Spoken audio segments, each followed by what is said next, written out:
Olá, queridos amigos, queridas amigas, que a graça e a paz de Jesus esteja com cada um dos amigos e que todos tenham um belo dia. Vamos estudar a lição e hoje, domingo 10 de setembro, a lição 12, ela tem como título Discurso de Batalha. A lição de hoje, ela está baseada no livro do apóstolo Paulo de Efésios, capítulo 6, do versículos 10 até 20. E aqui, Paulo, neste capítulo, ele faz um discurso chamando todos os crentes para uma grande batalha espiritual, que já na época dele estava esse conflito, né, espiritual entre o bem e o mal, mas que também nos dias de hoje se avoluma muito mais ainda quando se aproxima a volta de Jesus. E o que nós vemos aqui é que o apóstolo ele aborda sobre esta grande batalha espiritual para que os cristãos estivessem preparados e se armassem para esta batalha.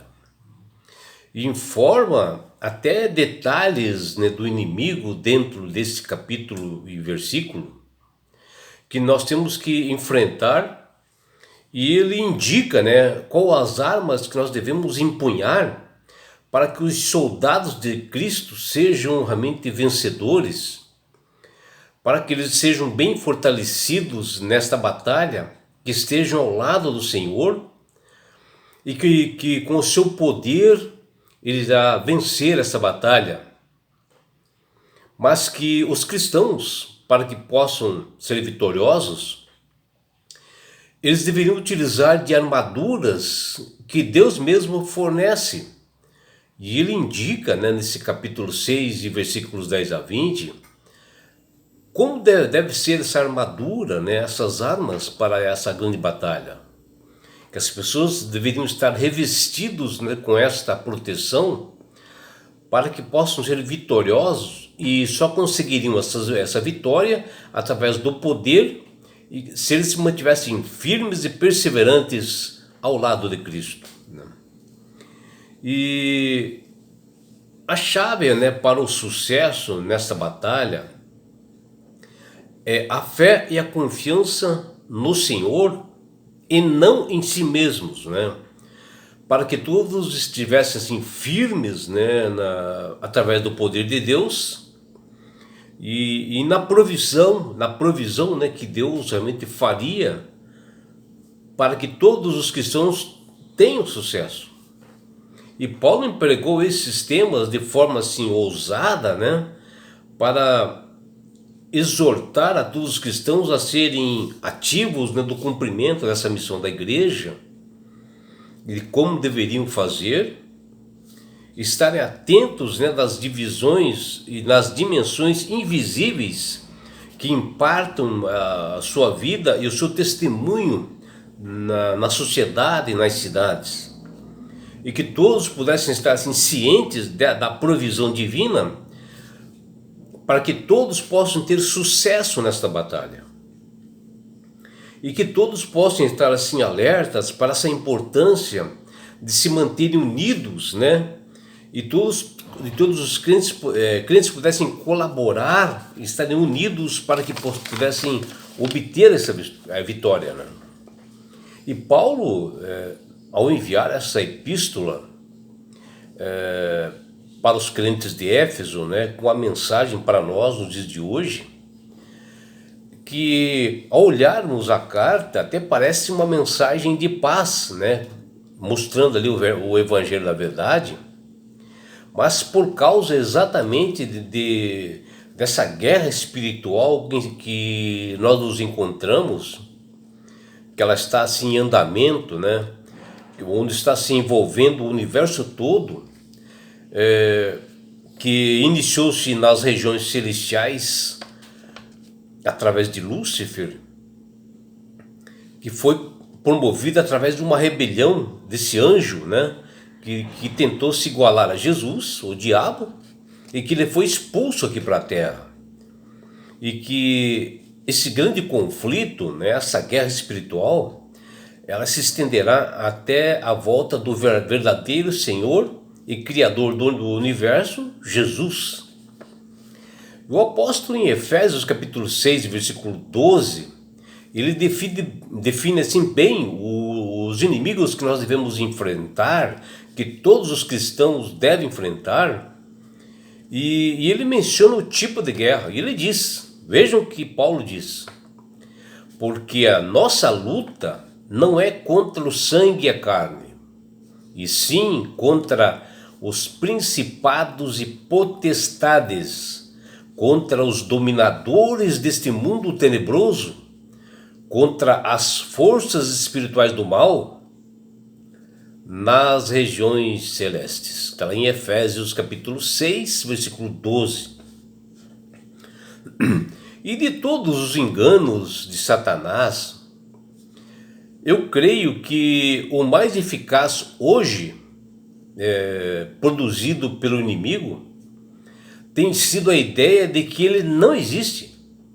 E ele está inculcando na cabeça das pessoas que ele é apenas uma lenda que as pessoas comentam com chifres, né?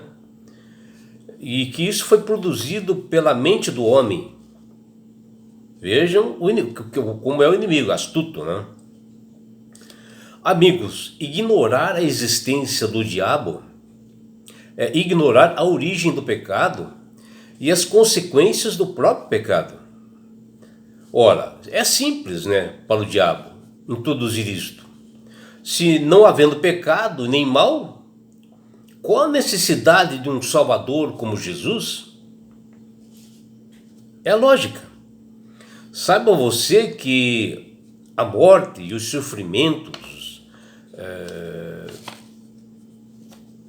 as coisas que acontecem na natureza, as aflições no mundo, ela é produzida por Satanás e seus anjos.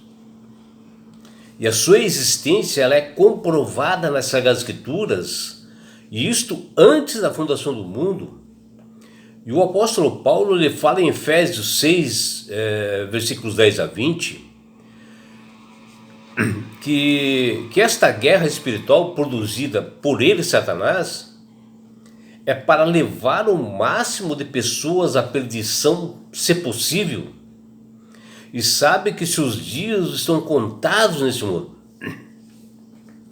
Mas os cristãos fiéis, aqueles comprometidos com Cristo, não precisam ter medo dessa guerra e enganos produzidos por Satanás. E sim, bem pelo contrário, deve escolher em que lado deve estar, ou seja, de preferência do lado de Cristo, que aponta a existência do inimigo, que está lá em Efésios 6,12, onde o Paulo menciona potestades. E que essa palavra, né, os cristãos precisam compreender que não foram deixados sozinhos nessa guerra espiritual e que são capacitados e munidos com todo o equipamento necessário que Paulo em Efésios 6 menciona e que precisam para serem vitoriosos. A única coisa importante agora é escolher que posição você está nessa batalha e estarem firmes com fé ao lado de Cristo. E quando o apóstolo Paulo é claro e define bem, né, o inimigo, que ele fala em Efésios 2, contra os principados, né, e potestades,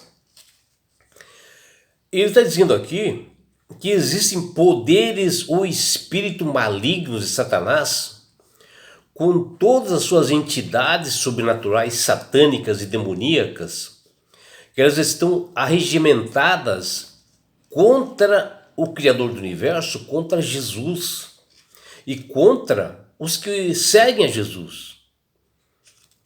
E ele tem se manifestado de várias formas, através do espiritismo, através do esoterismo, do hipnotismo, através de autoridades do mal, poderes das trevas, anjos caídos que pressionam os cristãos a mudarem de lado, e fazem até escárnios de Jesus, denigrem o caráter de Deus. E ultimamente nós temos visto bastante atuações no mundo político, e também nós vimos também nessas últimas eleições. O apóstolo Paulo, ele orienta os cristãos e avisa que sozinhos nós não poderemos lutar contra esse inimigo.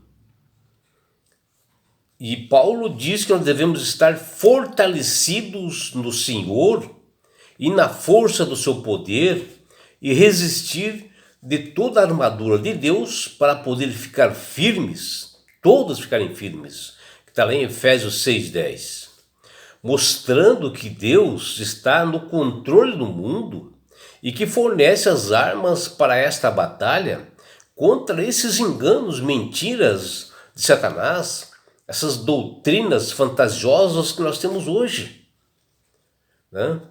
que estão levando pessoas ao engano, e que através somente de Jesus, através do poder de Deus, nós somos fortalecidos no Senhor, através da sua força, porque Ele é o Criador do universo.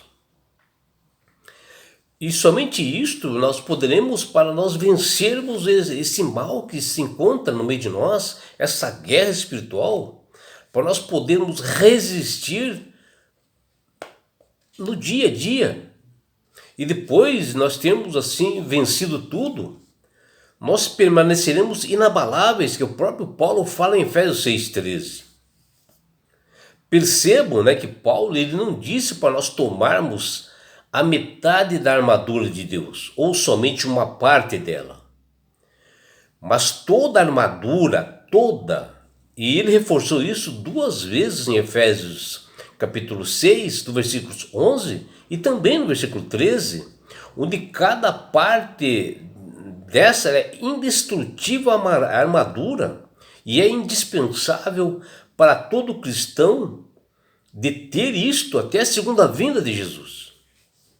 E Paulo ele é enfático, né, nessa repetição, e ele diz, vistam-se com toda a armadura de Deus, que está lá em Efésios capítulo 6, versículos 10 e 11. Sustentando aqui o apóstolo um propósito para nós mantermos, né, firmes como os cristãos na fé contra essas mentiras e ciladas do diabo, sendo claro que a batalha é contra forças muito poderosas do mal. Está lá em Efésios 6:12. E como uma guerra militar, Paulo fala aqui em capítulo 6, ele menciona que cada equipamento que cada soldado de Cristo deve ter, deve estar vestido, e ele menciona nesse versículo 6. Ele diz lá, o primeiro lá, equipamento, cinto da verdade, que está lá em Efésios 6:14, que nada mais é se manter seguro na vestimenta de um soldado, no seu devido lugar, através da palavra de Deus, conhecedor da palavra de Deus. O segundo equipamento da armadura, ele fala em couraça da justiça, que ele fala em Efésios 6:14. É a justiça de Cristo, é a comunhão que cada soldado busca com seu Senhor todos os dias, que é imputada a nós pela fé, quando nós aceitamos a Jesus como Salvador e Senhor da nossa vida. O terceiro equipamento da armadura diz lá, calçado da preparação do Evangelho da Paz, que fala lá em Efésios 6:15, onde os soldados devem estar assim bem calçados, né? A sua base firme, né? A sua sustentação no conhecimento das Escrituras, que através delas, né, nós podemos resistir como um missionário para levar esse evangelho a outras pessoas e alertar as outras pessoas. O quarto equipamento dessa armadura chama-se escudo da fé, que está lá em Efésios 6:16. É a proteção que o soldado tem, que o soldado cristão possui, contra os ataques do inimigo, contra as falsas doutrinas e idolatria, onde nós guardamos na mente, né? Tudo isto. E que nós somos protegidos com isso. O outro a armadura que nós podemos ter, chama-se capacete da salvação. Está lá em Efésios 6,16. Efésios capítulo 6, versículo 17. É o que protege a nossa cabeça, a nossa mente, como soldado na guerra, onde Cristo, né, Jesus, ele blinda a nossa mente contra essas estratégias do inimigo. Mas isso nós temos que sempre estar nos preparando e alimentando a nossa mente com a palavra de Deus. Outra armadura chama-se espada do Espírito, que está também em Efésios 6,17. É a arma ofensiva desta armadura, quando nós temos a verdade nas mãos, onde a palavra de Deus é viva, cortante e mais eficaz do que qualquer outra arma do inimigo. Onde ali, através da verdade, nós desmanchamos essas doutrinas de mentiras, que está lá em Hebreus 4,12. E esta arma, ela faz separação, né, entre o santo e profano, e o limpo e o imundo. Paulo convidou a todos os crentes a estarem bem armados para essa grande guerra espiritual, prontos para o combate contra os principados e potestades, as forças do mal. Ele pediu para todos os soldados de Cristo, dentro desse campo de batalha, no mundo, a orar sem cessar, que está lá em Efésios capítulo 6, versículos 18 a 20. E é por isso que Jesus diz lá em Mateus 26:41, ele diz: vigiai e orai, né? Para que todo cristão esteja preparado.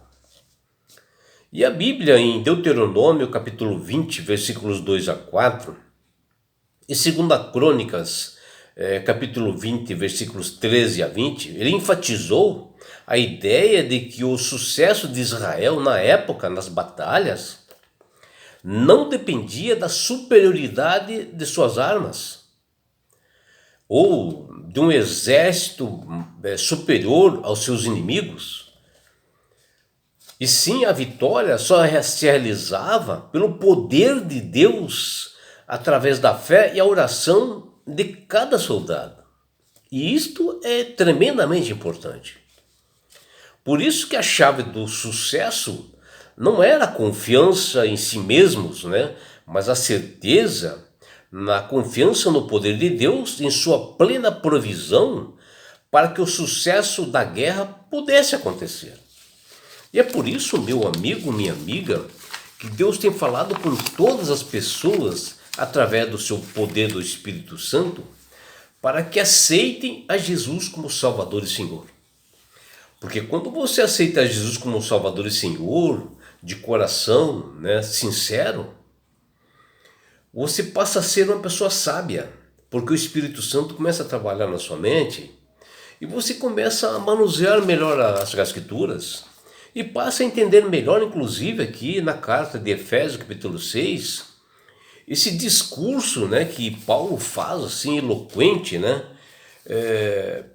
chamando assim todos os cristãos para a batalha, instando, né, os crentes para tomar uma posição contra o mal que está instalado no mundo. E não é só isso, meu amigo, minha amiga. Quando você aceita Jesus como Salvador e Senhor, Deus dá esse presente para você que chama-se salvação. E com isto, Jesus vai levar-te para as mansões celestiais. Um lugar onde não há mais morte, não há mais dor, não há mais sofrimento, não há mais aflições. E sabe por que Deus quer fazer isto com você, meu amigo? Com você, minha amiga? Porque Jesus te ama. Abraços do seu amigo João Carlos Amorim.